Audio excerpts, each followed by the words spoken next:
My name is Russell Brewer. Okay. My name is Darrell Wheeler. All right, so we begin. So, yeah, we begin. We're going to have a discussion about Black MSM in the U.S. and addressing the urgent situation. And our lead-in question is, education about HIV prevention has been around for 30 years, and yet more young Black men continue to be impacted by the disease. Why? Wow. I think we have to look at, I think one, basically where we live, work, and play, or even where we worship also, and how all of that plays into the health of Black gay men in the country. How does stigma affect Black gay men and whether they're going to access HIV testing or care in the United States? With regards to education and the epidemic in Black MSM, first of all, I think we all know education is not the panacea for anything. Just because people know about it, that does not mean that knowledge translates into actions and pattern behaviors over time.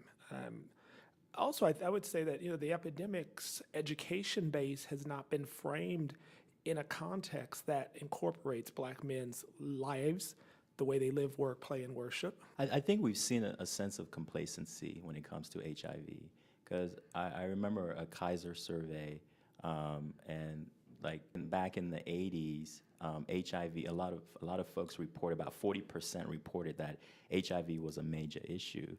But now, more recently, about 4 or 5% report HIV as a major issue. So I don't think we see, it's not as in the media, it's not as apparent as much that HIV is a major issue. So I think there's a sense of complacency around it.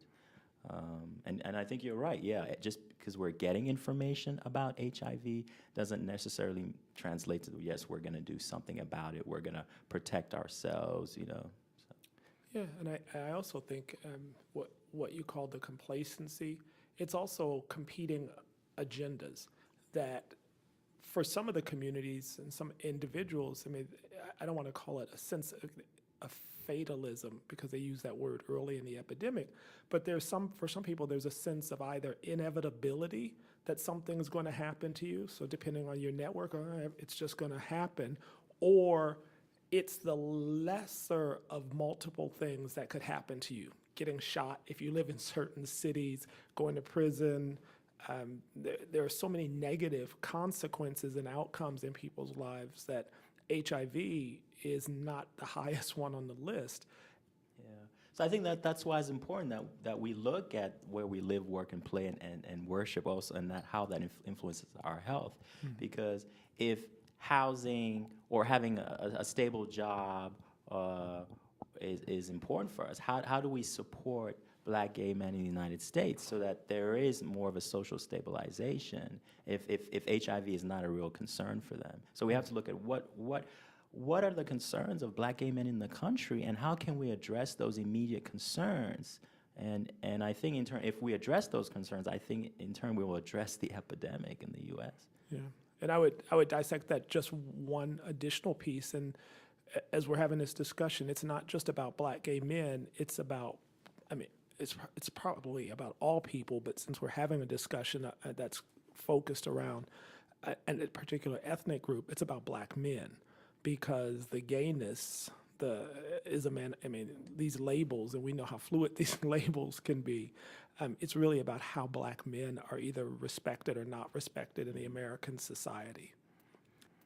Yeah, so, the recent research that I did as an HPTN scholar, looking at incarceration and how that has impacted the lives of specifically Black gay men in the U.S. And I think that some of these factors play important in the health of Black gay men. We really need to think about what are some of these policies in place that are affecting also Black men and Black gay men in general.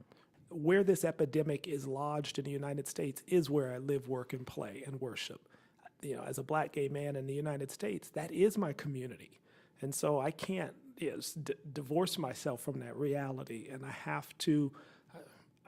can't do things that are not healthy for the community when I have these opportunities. So, in terms of how my work is impacted by being part of that community and doing my work within the community, it's actually a double-edged sword. On one hand, it gives me a rich insider's perspective. I wake up in the morning thinking about the community and listening for and using my intellectual capacities, my professional capacities to try to act on behalf of sometimes people who may not have the same access that I do. The other side is sometimes you get saturated, and that's the dull side, is that sometimes you want to get away from your work, and when you want to go out, there's your work staring you right in the face.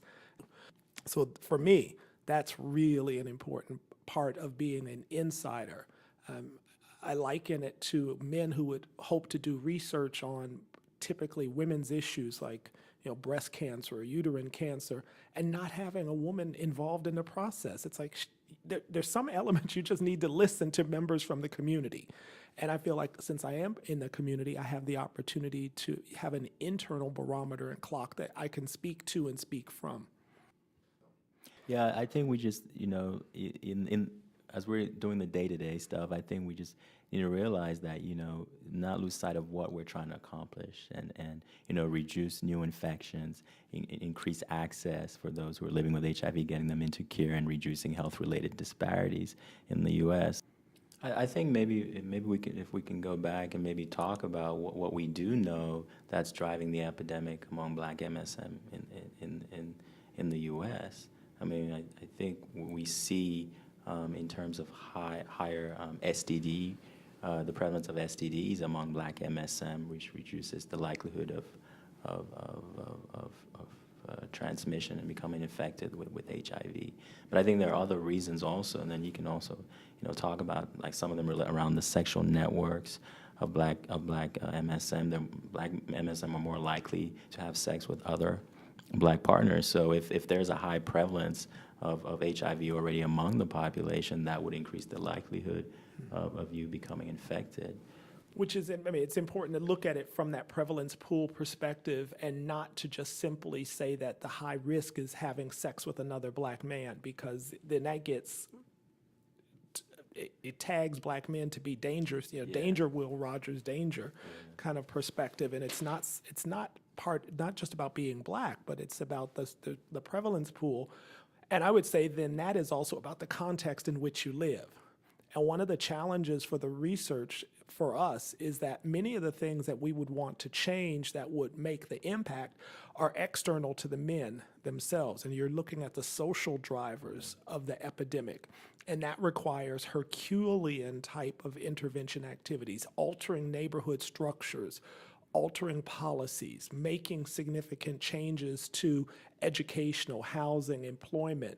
Those are things that not only are they daunting, but then when we say that these are factors, people say, well, what am I going to do about them? And so you're left with the portfolio of behavioral interventions. And I would argue that even if we find that PrEP is, efficacious, and even if they came up with a vaccine tomorrow, you still haven't changed the conditions in which people live, and so the conditions would still be ripe for the next epidemic.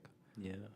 So then, I mean, how do we even address? How do we go about working in trying to, look at some of these social conditions and trying to change them and to improve the health of Black MSM in the U.S.? Well, and I think one of the ways to do that is we have to look at the communities and situations in Black men that we consider to be healthy, and ask ourselves from a non-pathologizing lens, what are the factors that contribute to well-being as opposed to what are the factors that stop pathology? And so we actually approach research from a half-empty perspective, and so we don't look at we don't look at the 54% of the men who are HIV negative. We don't look at the men who complete college, graduate school, and ask the question, how did you do that? So in a sense, we don't look at the assets. What are the assets of Black MSM in this country, and how can we capitalize on that? How can we build programs that help to build some of these assets and strengthen, Black MSM in this country? Right. As someone who grew up in Chicago, I went from kindergarten to 12th grade, and I never had a white person in a classroom with me. And so everybody I went to school with was Black. I've got friends who are doctors, bankers, lawyers, and I'm sure I have people who I went to school with who are incarcerated and some other stuff. But it wasn't anything about that community that was pathological in terms of my own personal history and trajectory. So now, so you look at me now, people would say, "Oh, you had a different kind of background." No, come and see what my background really looked like. It wasn't all that different. There's some, but we don't study that.